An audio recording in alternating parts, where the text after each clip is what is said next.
Nitwa Pasiteri HAKIZIMANA Etienne,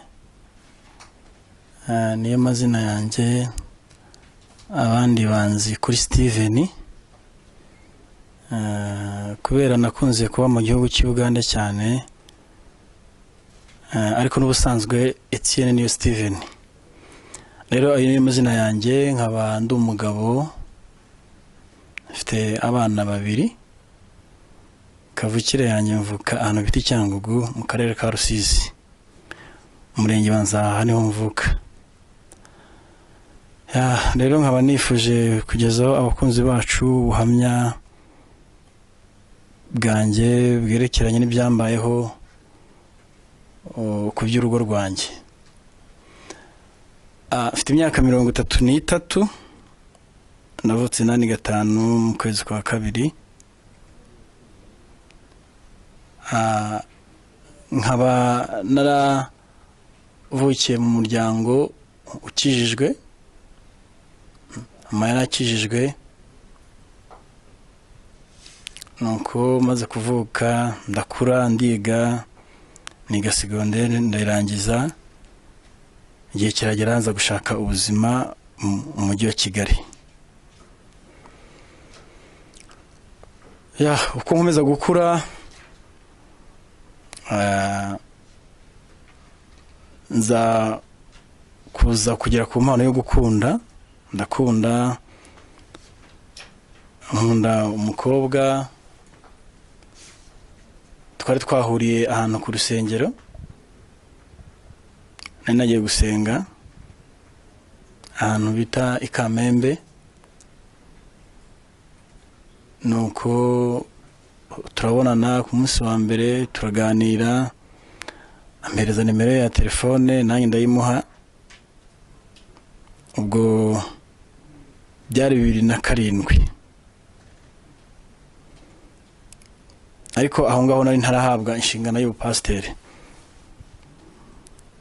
Ubwo 2007 turakundana, 2008 turabana. Tubana i Cyangugu, twabaga i Kamembe, tubana mu buzima butari bwiza cyane, ariko nyine butari na bubi. Twahabaye nk'umwaka n'igice, ko nyuma y'umwaka 2009 nibwo Imana yaduhaye umwana w'umukobwa, yavutse tariki 27 z'ukwa 10 2009. Avuka ari umwana mwiza cyane, tumwita amazina ya HAKIZIMANA Grace. Nuko Imana ikomeza kutugirira neza muri iyo minsi nabaga ndi Cyangugu, ariko nkorera ni Kigali. Imana ikomeza kutugirira neza. Nyuma 2012 tuva Cyangugu tuza gutura i Kigali. Turaza dukomeza ubuzima, dushyikira mu itorero rya ADPR, baratwakira. ADPR mu Gatsata aho bita i Galilaya, dukora umurimo w'Imana, tuvuga ubutumwa. Mudamu wanjye nawe yari umuhanuzikazi. Noneho muri iryo vuga ubutumwa nakundaga kujya gusenga kenshi ku misozi itandukanye, mbega ahantu hari igihe umuntu yiherera akagenda akajya guhura n'Imana, akajyana ibyifuzo bitandukanye.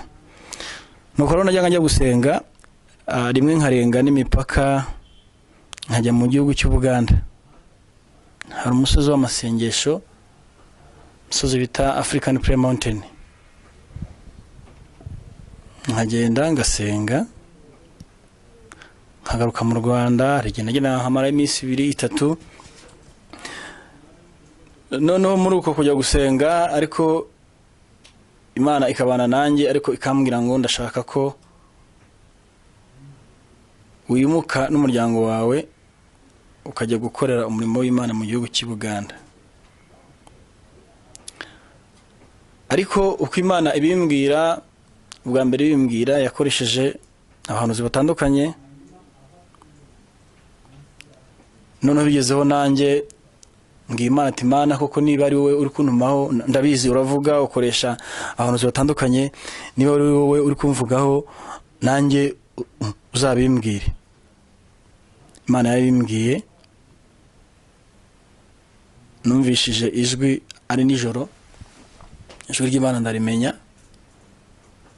Imana irambwira ngo ndashaka ko ujya gukorera umurimo w'Imana i Buganda. Icyo gihe ndatangira senga Imana, ndabwira ati se Mana, igihugu cy'i Buganda sinkimenyereye, nta miryango mfiteyo, nzabaho gute, bizagenda gute?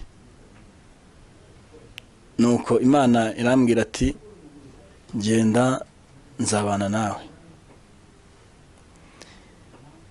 Nari mfite kwizera cyane kuko mbizi ko iyi Imana isezeranyije isohoza, kuko nzi ko ari Imana idakoza isoni. Noneho natekereza n'uburyo yadukuye icyangugu, wenda reka misubiye inyuma gatoya nabyo mbivugeho. Nabwo tuvi icyangugu tuzi Kigali, Imana yari yatubwiye ngo mujye i Kigali mujye kunkorera. Turebwe ati Imana tuzaba he, tuzarya iki, ubu buzima ko bukomeye. Imana iratubwira ati mugende aho muzashyikira n'injye uhazi, ikizabajyana n'injye ukizi.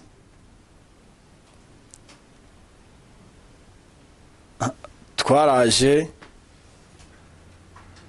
dushyitse i Kigali, dusanga Imana yaduteguriye umuntu utatuzi. Araza, tugeze hano Kimisagara munsi ya restoration, aratubwira ngo niwe Papa Grace na Mama Grace. Ati ni twebwe. Ati muvuye icyangugu? Ati nitwe. Yari umudamu. Aratubwira ati Imana yabantumyeho. Ati se gute? Ati tubwire. Aratubwira ati Imana yambwiye ngo mbahe aya mafaranga. Arangije aduha 30,000. Icyo gihe 2010 gutyo. Ubwo ayo mafaranga yari menshi, twaragiye dukodesha akazu ka makeya nyine dutangira ubuzima. Naringeze rero ku by'Ubugande, nabwo ntabwo nagize dute cyane kuko Imana ndayizi, imvugo yayo Imana ndayizi, kwivuga ikanasohoza. So rero nahise ko ntegura urugendo rujya i Bugande. Ukuntu Imana ari igitangaza, twaragiye tugeze i Bugande, Imana tubwira ngo nitujye ku musozi. Ngitanya nabwiye ko mfite abana babiri, icyo gihe twari dufite umwana umwe, uwo witwa HAKIZIMANA Grace. Turagenda tugeze ku musozi turasenga. Ku musozi w'amasengesho haba abantu benshi batandukanye, Abanyarwanda bari mu kagurupe kabo, Abakongomani, Abagande, haba hari amahanga yose. Ubwo hari gurupe y'amasengesho, turagenda turasengana n'abantu, baduha ijambo ry'Imana, bampa ijambo ry'Imana ndabwiriza. Ndimo mbwiriza, Imana imishurira umugabo warora aho ngaho, ntazi ko ari umupasiteri, ariko yari amaranye igihe indwara y'umutwe udakira imyaka myinshi, yarivuje byaranze. Imana yamubwira ati genda umusengere, umukoreho, umubwire ati ndamukijije. Ndagenda ndamusengera, ndangije ndamubwira ati Imana yambwiye ngo ufite umaranye igihe umutwe udakira ariko Imana yagukijije. Arambwira ati koko nivyo, kandi numva ntangiye gukira. Ubwo aho ngaho habaye niho haciye umugisha, niho Imana yacishije umugisha kugira ngo dutangire ubuzima muri Uganda. Ubwo uwo mupasiteri yaratubwiye ati rero turajyana ku itorero ryacu tubategurire igiterane. Twaragiye nyine umudamu n'umwana badutegurira igiterane cy'iminsi 3, turabwiriza, turasenga Imana, Imana ikora imirimo n'ibitangaza. Tukimara kurangiza bari kudusezerera, Imana ikoresha abantu baho, abantu b'i Bugande rero cyane iyo bakijwe neza bagira urukundo. Imana irabakoresha n'iby'Imana yari yadukoresheje. Abantu baduha amaka, ndumva baraduhaye inka zigera muri 4, baduha amafaranga agera muri miliyoni 3. Turangije turataha tugaruka i Kampala. Urumva ayo mafaranga, izo nka, byari ibintu byinshi Imana yari duhaye byo gutangira ubuzima. Ari 2012 ubwo dutangira ubuzima nyine. Twaraje dukodesha inzu, tugura ibikoresho byo mu rugo. Urumva twaje nta kintu, ni nkaho nta kintu twazamukanye. Nuko dutangira ubuzima, dutangira no gukorera Imana. Kubona itorero i Bugande twumvaga twisanzuyemo byaratugoye, ariko hari itorero ry'Abanyarwanda ryari rihari ryo bitaga PMUC, Pentecost Ministries of Uganda Churches. Ryakoraga cyangwa se ryari rifite imyizerere nk'iya ADPR hano mu Rwanda. Ntabwo byari 100%, ariko nka 80% yari ADPR hano mu Rwanda. Byayoborwaga n'umurevera Pasiteri bita Serushoki. Nuko abari ryo tugendamo baratwakira. Icyo gihe nari umuvuga butumwa. So bakimara kutwakira dukora umurimo. Imana itugirira neza, tugatumirwa ahantu batandukanye gukora umurimo. Nkajyana n'umudamu wanjye nkabwiriza, agahanura, cyangwa se nanjye ngahanura ibintu nk'ibyo. Nuko 2014 mu kwezi kwa 9 Imana iza kungirira neza, inzamura mu ntera. Nibwo nasengewe kuba pasiteri. Bandambika ibiganza, baransengera, ngirwa pasiteri. Nabishimye Imana kuko naragutse cyane muri y'umwuka. Naragutse muri y'umwuka cyane. Imana inyongerera n'izindi mpano. Hari izindi mpano nibonyeho ntari mfite mbere ntanasengerwa kuba pasiteri. Ubwo nkomeza umurimo w'Imana, nkomeza kubwiriza haba Uganda, haba hano mu Rwanda, za Kenya nkajyayo nkavuga ubutumwa. Hari n'andi magroupe yo muri Amerika bahuzaga imirongo n'i Burayi, bakamamagara nkavuga ubutumwa, nkavugira Imana.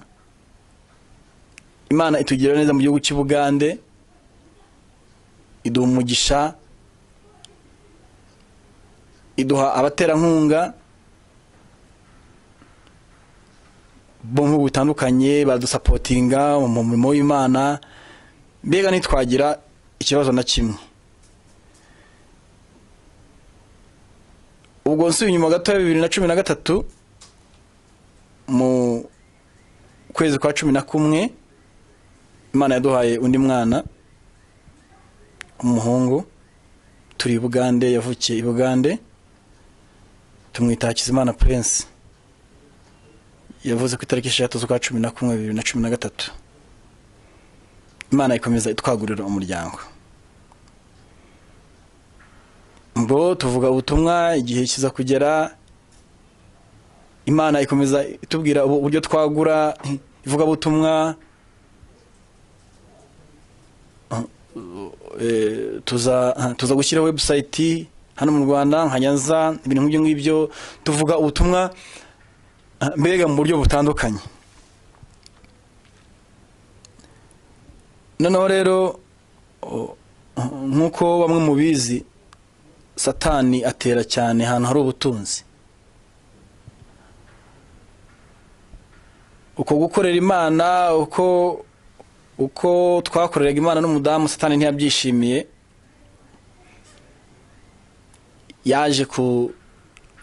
yaje kuzanamo ikintu nakwita amacakubiri.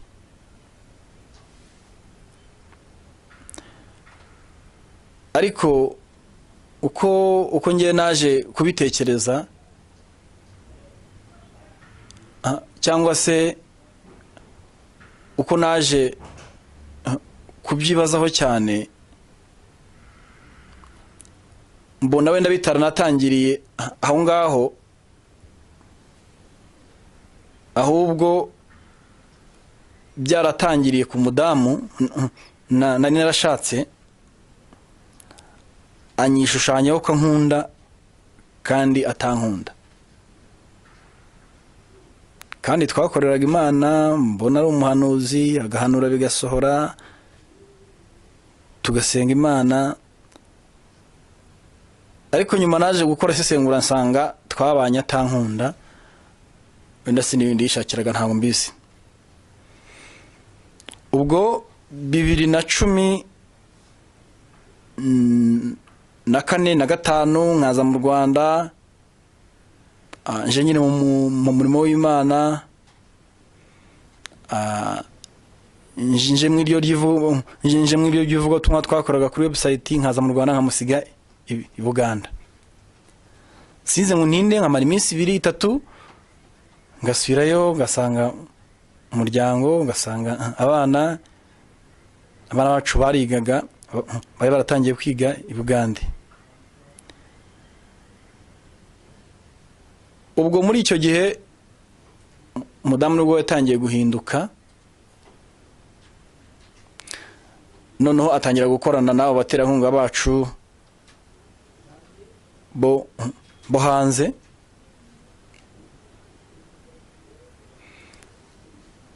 Bagakorana mu buryo bw'ubunyanga ntabizi, bakamuha amafaranga akohereza iwabo, kandi mu by'ukuri suko iwabo tutabafashaga, iwabo twarabafashaga cyane, ariko agakora ibintu nk'ibyo ngibyo. Noneho igihe kiza kugera, agira inshuti mbi zimwereka uburyo yakwigira impunzi, ngo akazajya kuba muri Amerika n'ibindi bihugu.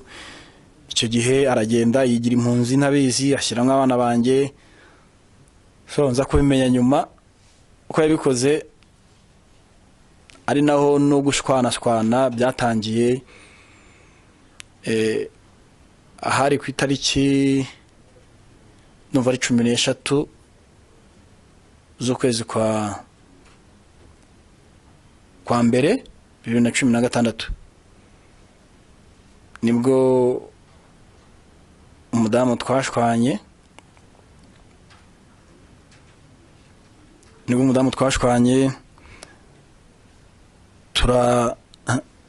turatongana mu rugo, yewe hafi no kurwana.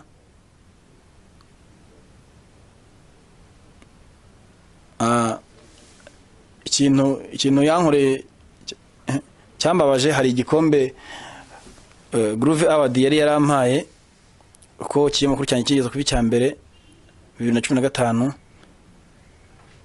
igikombe arakimena. Cyo kintu cyambabaje cyane, ariko nk'umuntu w'Umukristo byanshizemo. Rero guhera uwo munsi ava mu rugo, ajya mu baturanyi, akigera mu baturanyi nsigarana abana bacu 2. Ubwo umujinya n'uburakari bimaze gushira, ngerageza kumuhamagara tuvugane tuganire, ambwire ibyo bintu yakoze iki n'iki. Arabyanga, ariko nyine ndagerageza. Ubwo mbonye abyanze, nandi magambo menshi nagendaga numva ukuntu yaragiye kuncika ngo ntwarire abana abashyire ku ndi mugabo. Ndavuga ati ninguma muri ibi bice twarimo, we nashobora kuhagirira n'ikibazo. Nuko ndimuka, mfata abana banjye turimuka tujya mu bindi bice, ariko nkomeza kumuhamagara, ariko nkomeza kumusaba kuba yagaruka tukubaka, tugasenga Imana nk'abakozi b'Imana. Mbega numvaga atari byo byadutandukanye, kuko yari umudamu nashatse nkunze, kuko mu buzima bwanjye ntabwo nigeze ngira ibintu byo gukunda cyane. Niwe mudamu wa mbere twakundanye, ngitangira gukunda ni nawe wa mbere nakunze. So rero we nyine kubera n'izo nshuti mbi bakamubwira ati mureke byihorere, igira iwanyu. So rero baza kumugira inama, agenda kuri ambasade, kuri ambasade y'Ubugande yo mu Rwanda, muri Uganda. Aravuga ngo namwibye abana ndabacikana. Nuko barambwira ati se uzi ahantu haherereye? Ati ndahazi, kuko urumva twaravuganaga. Nuko aravuga ati rero genda muri ibyo bice, ubwire polisi yaho gende igufashe.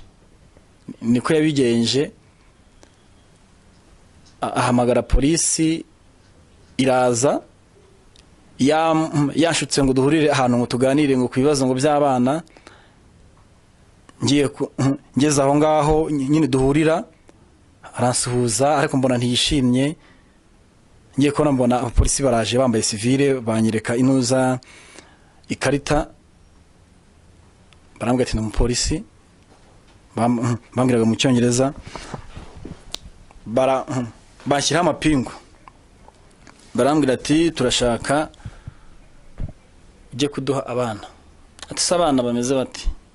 Ati abana w'uyu mudamu. Barambwira ati se uyu mudamu usa umudamu wanjye? Ariko turashaka abana. Ubwo za mana zanjye uwo munsi nari nagendanye igikapu cyari kirimo laptop yanjye, ngira Imana nshyira nk'urupapuro, natse aho ngaho mu nzego z'ibanze nkimuka. Naragiye mu nzego z'ibanze ndababwira ati ngewe mudamu yagiye ntana abana, ngiye kwimuka. Ndagenda nyine mu nzego z'ibanze aho bita muri LC1, ndagenda barambwira ati urwo rupapuro rujyane kuri polisi. Ndagenda barushyiraho stamp. Noneho uwo munsi rero abapolisi bamfashe nyine bari kumwe n'umudamu, nzana rwa rupapuro